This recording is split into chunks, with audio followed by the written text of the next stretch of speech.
I'm Emily from the Bowen Branch. Thank you so much for coming back for our virtual reading book club for middle grade readers. We really appreciate that you've been following along so far. Just a reminder, we are working our way through the Scorpio Races by Maggie Steifvater with permission from Scholastic, so thank you very much, Scholastic. I hope you've enjoyed the story so far.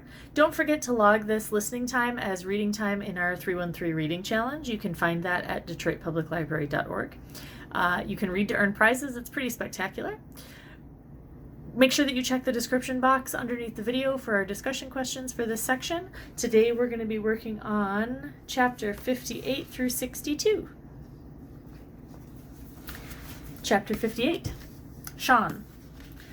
It is the first day of November, and so, today, someone will die.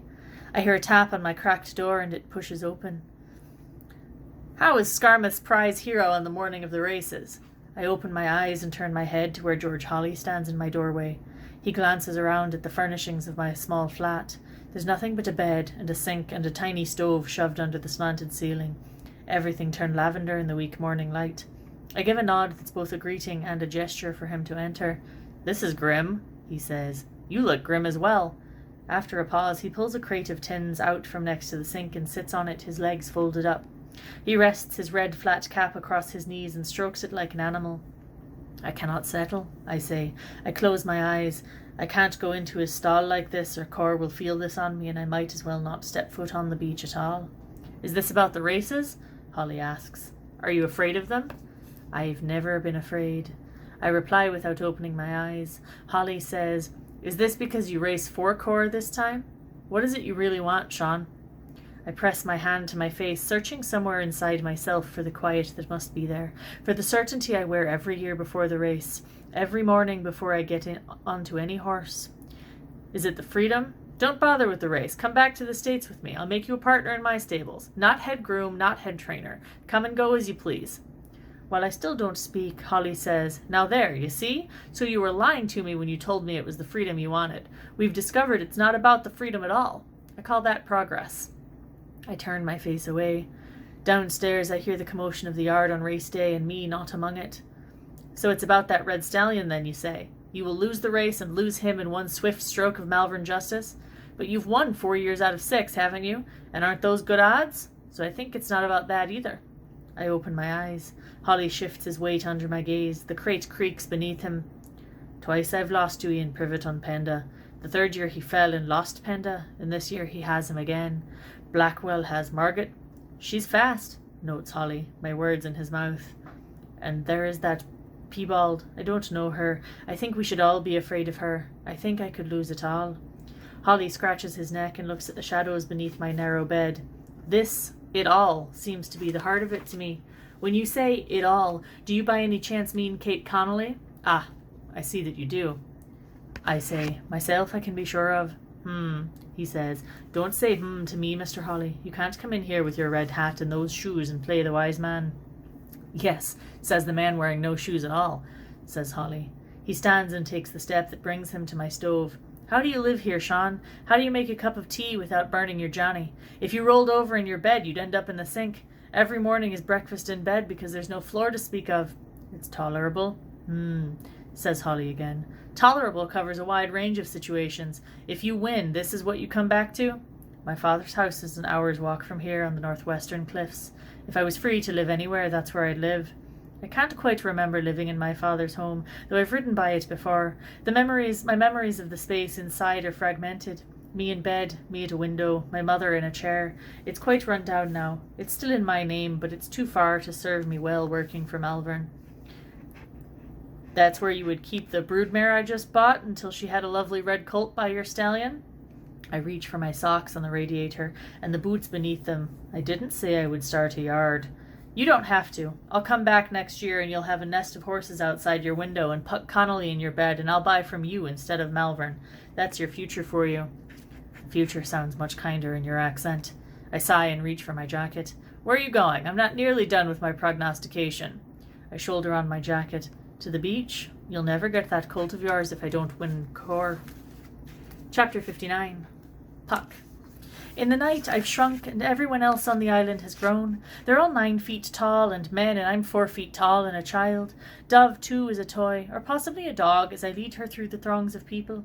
The cliff road is already seething. The early races began hours ago, and fifths are running the short skirmishes down on the beach. I hear groans and laughs from the spectators on the cliff. The wind tears at us all. I peer up at the clouds, but they're lackluster clouds, the sort that stay for a moment, not a day. I'm relieved. I'd thought it might be as ill as the day that we'd found Tommy dead on the beach. It's cold, but it is November. I expected cold. Everyone's watching me, and I keep hearing my name, or I keep thinking that I hear it anyway. Someone spits at Dove's hooves, or maybe my feet. I hear exclamations in broad mainland accents and comments about my breeding in Thisby's clipped one. I feel strangely like I'm the stranger and the tourist coming to visit a friendless island. Everyone's touching Dove, and she's flighty and uncertain. At one point she lifts her head and whinnies, though there's no one on this side of the island to answer her. Far down on the beach a kobelushka screams back. Dove shivers and drags me at the end of the lead. It takes my heels several feet to find traction again. I hear laughter, and someone asks if I need help. Not in a nice way. I snarl. What I need is for your mother to have thought a little harder 9 months before your birthday. She bites, says someone. I seal my mouth shut and push further on. Somewhere in this mess is Gabe, possibly, with my colours, and Finn, possibly, with my lunch. Kate Connolly. Do you mean to change the establishment? I blink and step backward. There's a man directly in front of me, dressed in a brown suit that looks like it cost more than our house, and he holds a notebook. Behind him stands a photographer with a massive flashbulb. There is an edge of people behind me and Dove. I feel cornered. I'm not trying to change anything but my own situation, I say. So you wouldn't say you were inspired by the women's suffrage movement? I craned my neck around, looking for my brothers, or for Dory Maud, or for anyone that I know. I've never seen so many bowler hats in my life. I'm just a person with a horse, same as anyone else on this island. Do you mind? You're making my horse nervous. The reporter asks, What would you say to those on Thisby who say you don't belong in the Scorpio Races? I don't have a clever answer for you, I say crossly. Just one more thing, Miss Connolly. Where do you think you'll end up? Do you think you stand a chance of finishing? They trot to keep up with me as I turn Dove's shoulder toward them. I'm oddly undone by the reporter and the photographer, more than anything I've encountered so far. I hadn't considered eyes on me, much less eyes all the way from a mainland newspaper. I scowl at him. Go ask at Gratton's, they know everything. I try to turn Dove again to push them away from me. Puck! I turn in the direction of my name, my insides raw, and there is Sean. Unlike me, who had to push through this crowd, he cuts neatly through people. They make room for him as if unaware that they do. He's only white shirt sleeves, and he's out of breath, which is to say that, for a moment, I cannot believe it's him. He comes in close, turning his back to the reporter, and ducks his head to me. I'm very aware of all eyes on us, but Sean seems oblivious. He asks, Where are your colours? Gabe went looking for them. They're down on the beach, he says. You've got to pick them up down there. Have you got yours? Yes, I can hold Dove while you go get yours. Dove shudders as someone touches her rump. It's too loud and too much for her. I'm worried that she'll use up all of her spirit here on the cliffs long before we ever get down to the beach. I remember Peg Gratton telling me not to let anyone else tighten my girth on race day. Sean, I decide, is not anyone else. Can you make them leave her alone? He jerks a nod at me. In a low voice, so he has to lean his head toward me, I say, Thank you. Sean reaches between us and slides a thin bracelet of red ribbons over my free hand. Lifting my arm, he presses his lips against the inside of my wrist. I am utterly still. I feel my pulse tap several times against his lips, and then he releases my hand. For luck, he says. He takes Dove's lead from me. Sean, I say, and he turns. I take his chin and kiss his lips hard. I'm reminded all of a sudden of that first day on the beach when I pulled his head from the water. For luck, I say to his startled face. A flashbulb goes off and there's appreciative hooting. Okay, Sean says, as if we've just made a deal and it's all right to him. He turns to the crowd and says, If you want a race, you'll give this horse some room. Now. As they scatter outward, I push my way through them toward the cliff path. Before I head down, I look over my shoulder to find Sean, and there he is with the wide berth around him, and Dove still watching me. I find the island underneath me and Sean's mouth on my lips, and I wonder if luck will be on our side today. Chapter 60. Puck. The beach is not as crowded as I had expected. It's between two of the smaller races, and only the kobelushka who are entered in the next races are on the beach. All of the spectators who were down on the sand before are now huddled up on the cliffs, pressed as close as they dare to the edge. The sky above them has cleared to a deep, deep blue like you only get in November, and the ocean to my right is dark as night. I can't think that I'll soon be racing beside it, or I won't be able to move. I quickly find the race officials' table in the shelter of the cliff. 2 men in bowler hats sit behind a table with tantalizingly varied racing colours folded in front of them. I hurry across the sand and duck close so that I won't have to shout. I need to pick up my colours, I say. I recognise the man on the right. He sits near us in St. Columba's. None left for you, replies the other official. His crossed arms rest on a stack of them. I'm sorry? I ask politely. None left. Goodbye. He turns to the official next to him and says, What do you think of this weather? Warm, isn't it? Sir, I say, I'm not complaining about the heat, that's for sure, but it'll bring out the midges, says the other official. You can't just pretend I'm not here, I say. But they can. They make pointed small talk, ignoring my presence, until I swallow up my anger and humiliation and give up. I tell them that they're bastards because they won't say anything back to me anyway and go back the way I've come. I meet Gabe on his way down the cliff road. The wind has made his hair a mess. Where are your colours? He asks. I don't really want to confess it to him, but I do. They won't give them to me. Won't! I cross my arms over my chest. It doesn't matter. I'll race without them. But it does matter, a little.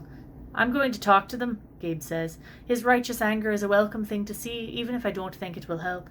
Sometimes it helps just to have it shared with another person. This is stupid. I watch him descend and cross the sand, but I can tell from their faces as they watch him approach that he won't get a different answer. I tell myself it doesn't matter. I don't need to look like one of them. I don't need to belong. Sod them, Gabe says when he returns. Old Thisbe biddies. Behind us, someone shouts that everyone but the entrants in this last match race need to clear the beach because it's nearly time for the final race. That means us. Chapter 61. Puck. Sean. By the afternoon, the sun is strong but cold on the beach. The wind tears the surface of the blue-black sea into 1,000 whitecaps. Up on the cliffs there is the silhouette of a crowd watching the pale road of sand between them and the ocean. Every so often I can see the head of a kabelushka in the water, far out from shore, driven toward the sand by the November current. The ones we have caught struggle against us in bridles hung with bells and red ribbons, iron and holly leaves, daisies and prayers. The water horses are hungry and wicked, vicious and beautiful, hating us and loving us. It is time for the Scorpio Races.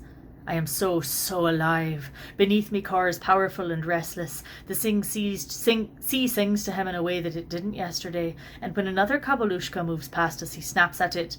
Before Puck, I'd never been so aware of how many of us there were on the beach for this race. Kabelushka of every colour pressing against each other, crushing, biting, snorting, kicking. The north end of the beach has never seemed so distant. In 18 furlongs and 5 minutes this will all be over. I find Puck in the crowd. Unlike the others, she's not hanging last-minute baubles and trinkets into her horse's mane. She's leaned over Dove's neck, her cheek pressed into Dove's mane. Sean Kendrick. I recognise Mutt's voice before I turn my head. He sits nearby on the piebald mare. When she tosses her mane, the bells he's braided in her mane ring a discordant chord. I don't see how he means for her to be fast under all of the iron he has hanging off her breastplate and her crupper. Don't talk to me, I say. This race is going to be hell for you, Mutt replies. Cor lays his ears flat back and the piebald mare responds in kind. I say, you can't intimidate me on this beach. Mutt Malvern backs the piebald away. She jangles and snorts. He follows my gaze back to Puck. I know what you care about, Sean Kendrick. Puck. I'm trying unsuccessfully to pretend that this will be just another sprint. I'm trying not to look at how far we have to go. I'm trying to remember that I not only have to survive, but do well. I need to win. For a moment I feel a pang of guilt, that if I get what I need, Sean doesn't, but maybe it doesn't have to be that way. If I win, surely there will be enough to both save the horse and buy Cor. House and buy Cor. Puck, climb off for a moment. I'm surprised to hear Peg Gratton's voice. She stands at Dove's shoulder looking up at me. Her hair is frizzled in the wind and her face serious. I obediently slide off. She's holding her Scorpio bird costume in her arms, a fact that I can't understand. How are you doing? Okay, I say. So terrible, she says. Gabe told me they wouldn't give you any colours. I shake my head. I won't let my face show anything. Peg says, right then, off with the saddle. Mystified but trusting, I pull off the saddle and watch Peg carefully unfold the costume in her arms. I see now that the great terrifying bird head is no longer attached, it's just the back of the feather-covered cape. Peg lays it down on Dove's back where the colours would have gone, and then she takes the saddle and looks to make certain that it won't chafe. "Now you wear Thisby's colours," she says. "Thank you." "Don't thank me." Peg's already walking away. "Show them who you are." I swallow. Who I am is crouched down inside this girl named Puck Connolly, praying that I'll make it through the next few minutes. "Riders, line up!" How can it be time to line up? I've only just gotten down here and I haven't seen Sean before the race. I swing on to Dove and stare over the cobble Ushka looking for him. If I can just see. On the other side of the line I see him lifting his chin and looking at me as well. Cor, wearing dark blue colours, is slicked with sweat already. Sean's still looking at my face, so I lift up my wrist for him to see his ribbon on it. "Riders, line up!" I wish I were next to Sean and Cor, but there's no time. 3 race officials are pressing us back into lines behind great wooden poles. The lines ring and shrill with hundreds of bells on hundreds of hooves. The cobble Ushka snap and snort, paw and shudder. I keep Dove as far from her neighbours as I can. Her ears are flattened back to her head. She's surrounded by predators. Beside me, the cobble Ushka shakes its head and foam cascades down its chest and neck. They're counting down. The ocean says shh, shh. They lift the poles. Chapter 62. Puck. We explode into action. There's no rhyme or reason. The only thing I can remember is to pull Dove to the inside. No one wants to be near that November sea unless they have to be. Dove's hooves touch the edge of the surf, and salt water mists my face. Somehow there is salt between my fingers and the reins, and the crystals burn and grate. Something crushes my leg hard, the buckle of my stirrup leather grinding into the bone, and I turn in time to see a great bay cobble Ushka pressed against me. I jerk Dove further into the surf just then, as the bay twists and snaps at her. Her ears flatten all the way back into her mane, just as I see that it's Gerald Finney. His fists are white-knuckled around his reins, and he doesn't glance at me. I can tell by the shiver working through the saddle that Dove recognises his cobble. I clamp my legs on either side of her. "Don't be afraid yet, Dove. We have a long way to go." I remember too late that I'm supposed to be conserving Dove's energy, and I check her speed. Horses charge by us, the green of even Ian Privet's colours, the light blue of Blackwell's, the gold of the piebald mare. No red stallion under dark blue, though. I have no idea if he is so far ahead that I can't see him, or if he is behind me. Sean. I look for Puck or Dove, but I can't see anything in this crush of bodies. Cor is strong in my hands. My exhausted shoulders already ache from the weight of him. My calves burn with the friction of the stirrup leathers. I'm not sure how long I should hold Cor back behind the pack to look for her. The back is the worst place to be. The cobble back here lag not because they're slow, but because they're fighting with each other or fighting with the sea. The hooves in front of me kick sand into my face. My eyes sting, but I can't spare a hand to swipe at them. To my left are a grey and a chestnut tearing at each other. They try to incorporate Cor into the skirmish. I hold him true and press him forward. Not too far, because if Puck is behind me, I don't want to leave her behind. My hands are buried in the sweaty mane at his withers, and I feel his muscles shaking at the touch of the November sea. I whisper at him to be steady. I look under my arm to the right for Puck. There's nothing but the grey halfway into the surf. He's already mostly a creature of the sea. His eyes are slits in the lengthening head. The grey twists and scrabbles, more anxious for the rider on his back than the race before him. Seawater sprays from somewhere, the cold of it like claws on my cheek. Another cobble pushes on my left side. She snaps out and grazes my leg before her rider jerks her away. I can't stay back here. I'll get out in the open and find Puck. If she's not out of this rabble by now, she might already be dead. I lean over Cor's neck to whisper to him, but for once I can't think of what to whisper. But it doesn't matter. Cor knows what I want without me having to speak, and he surges out of the bunched cobble in the rear. There's a narrow corridor open right to the very front where the 3 front runners are fighting it out. Last year I would have been through that hole with Cor, and they would have been counting the lengths between the rest of the pack and Cor for the remainder of the race. But I don't take that move. I wait. Puck. It only takes a minute for Dove to be bitten, and another few seconds for me to be cut by some razor-sharp edge that I don't think can be horse teeth. I don't have time to look at the wound or guess what has cut me. We're trapped in a crush of bodies. Even over the rush of the wind in my ears, I hear their squeals and roars, the clucks and growls as they fight. From the slice in my thigh, I feel the disconcerting heat of blood running down my leg, but no pain yet. Whatever cut me was sharp enough that the wound was clean. Dove is beginning to panic. Movement to her right makes her jerk her head sharply enough that the rain rips open one of the searing blisters on my palm. I see white all the way around Dove's eyes. I need to get out of here. Sand stings my cheeks and the corners of my eyes, but I can't spare a hand to swipe my skin. I don't see how we can move forward until the Kobelushka to my right charges into the ocean, tripping over the waves, twisting in the air, throwing its rider. It's Finny. I see his eyes meet mine for a bare second, his hands pedalling through the water, and then his bay Cobble's dull teeth snap shut on his cheekbone. Then I'm past them and they're gone, and it's only seething water that sprays a dark pattern on Dove's shoulder, and I'm sick, sick, sick. Suddenly there is a narrow path where before there was a Kobelushka. If I pull through the right using some of Dove's precious strength, we might get clear. It won't do any good to save her speed if we die in this fight. I press my calves into her hot sides, and suddenly it clicks. Dove finds her stride, and we pull free of the little tempestuous pack that we were trapped in. And there, hanging behind the leaders, I see a red stallion under blue colours, and Sean Kendrick folded neatly on top of him. I sweep blood off the bite on Dove's shoulder. It's not deep, but guilt pricks me anyway. I say sorry to her, and she flicks a trembling ear back. I let out a barest length of rain. She's still terrified, but for the moment I have her attention. Focus. I think about riding on the cliffs, holding her steady, keeping her even. I remember the Ushka mare leaping from the edge of the cliff. The secret is to remember the race, while the others forget everything but the ocean. I can be steady. Sean.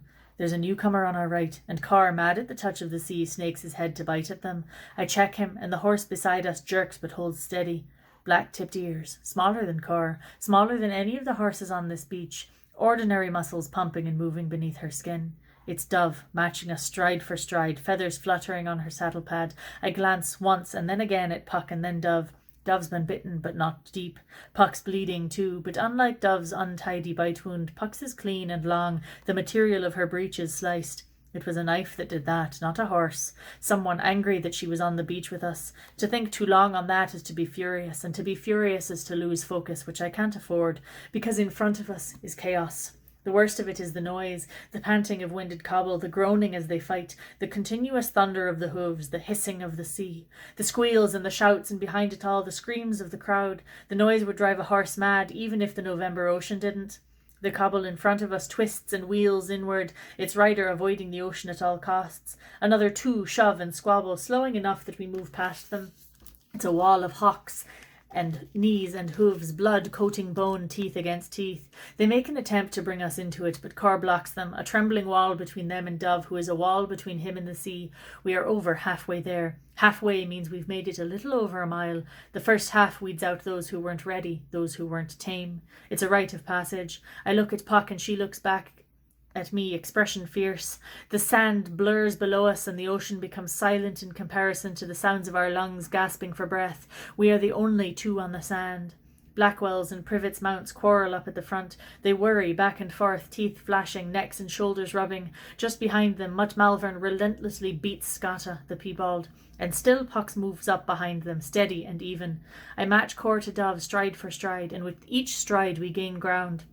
Cor has nothing but power left. There's a path ahead. I could cut ahead of Blackwell and then Privet. Mutt is nothing at all as he drops back from the lead and closer to us. I could be in the lead and taking this win as easily as I snatched it last year. In 3 minutes, Cor would be mine. Everything I've ever wanted. A roof over my head and reins in my hand and a horse beneath me. Cor. I feel the mare goddess's breath in my face. I told Puck I would stay until she made her move. Maybe she doesn't have the speed to overtake the others. Maybe I give everything away by waiting. I tell myself I have time still. I have time for Cor to push forward. Dove begins to make her move. I realise then that Mutt Malvern has pulled Scotta back intentionally. He never meant to win. Puck. The piebald's attack takes me by surprise. Between me and the sea, she rears back as if she means to plunge forward, but then she drops on to Dove. Her teeth close down over Dove's poll, right behind her ears. Dove staggers. I turn my head and look right into Mutt Malvern's ghastly grin. I hear Sean shout, his voice unstrung, "This is between you and me, Mutt." Trying to keep my stirrups, I lean far forward up Dove's sweaty neck to grab at the piebald's ear. Her skin feels slippery, and unlike any horse I've ever touched, Dove's spine presses hard into my guts and my blistered hand aches, but I ignore all of that and twist the piebald's ear sharply. She squeals and drops off Dove. I barely understand Sean's shout, "Get out of the way, Puck!" Dove understands, even if I don't. As Cor presses closer, she shoots from between him and the piebald. I barely have time to drop back down into the saddle, the leather slick with blood or water beneath me. Skata twists and leaps beneath Mutt, but we are free of her. I glance behind me and only have time to see Cor's shoulder smashing up against the piebald mare's. Sean's gaze flicks towards me for a second. He's watching to make sure that I'm moving. I want to wait for him. I know he's won this 4 times without me here, but I don't want to leave him. I hear Sean Kendrick's voice. Go! I let Dove's reins go. Sean.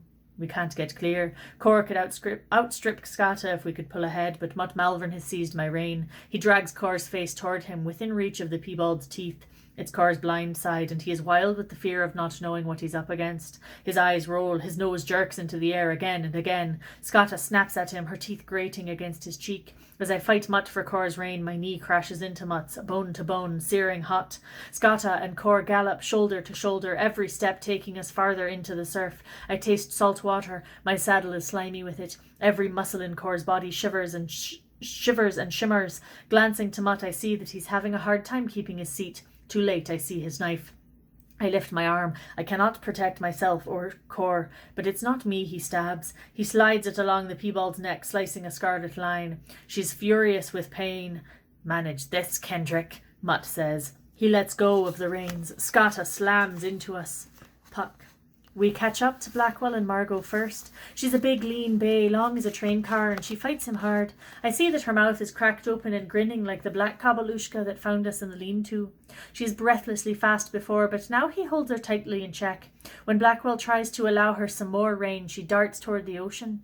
But Dove cares nothing about the sea. I lean low over her mane. Her neck is sweaty, and my hands are sweaty, and it's hard to keep my grip, and I ask her for more. She slides past Blackwell. There is only Privet and Penda ahead of us now. He's keeping a good distance between himself and in the surf, and I could move up between them. But if I could push Penda closer to that November water, maybe I could distract him long enough to hold the lead. It would mean getting very close to a kabalushka without any escape plan, and Dove is already frightened to the breaking point. It's not much farther, only 3 furlongs maybe. I don't want to hope, but I can feel it pumping through me. Only, Cor should be here now. I shouldn't be up here with Penda by myself. When I glance behind him, I can't see him. I can see Margot gaining on us fast, and the feathers of Dove's makeshift saddle colours flapping crazily in the wind. I hear Sean's voice saying that this is possible, and Peg Gratton telling me to show them who we are. I know that it is not about Dove being brave in the end. It's about me being brave for her. I lean over Dove's neck, Dove, my best friend, and I ask her for one last burst of speed. Sean. I am holding Cor, but I am holding nothing. Somewhere there is a high, clear scream, and then I'm falling. In the moment between Cor's back and the surf, I think first of the dozens of horses behind us, and then of my father's death. My only chance is if I can get clear. To hope that when I hit the ground, I hit it, so that I can roll free of most of the hooves to come. If I stay conscious, I might survive. For one moment I see everything with perfect clarity. Cor, his face a mask of red, one of his nostrils torn, the horizon stretching away far out of reach, the blue November sky above us. The piebald's knee lurches up to strike my head. When I hit the sand, my vision breaks like a wave. I have the surf in my mouth, and the sand beneath me rumbles with hoofbeats, and there is red above me. Thank you for joining us for this section of the Scorpio Races. Make sure you check out the description box for discussion questions for this week. Feel free to use them to talk about with your family or answer them in the comments section. We'll see you next time.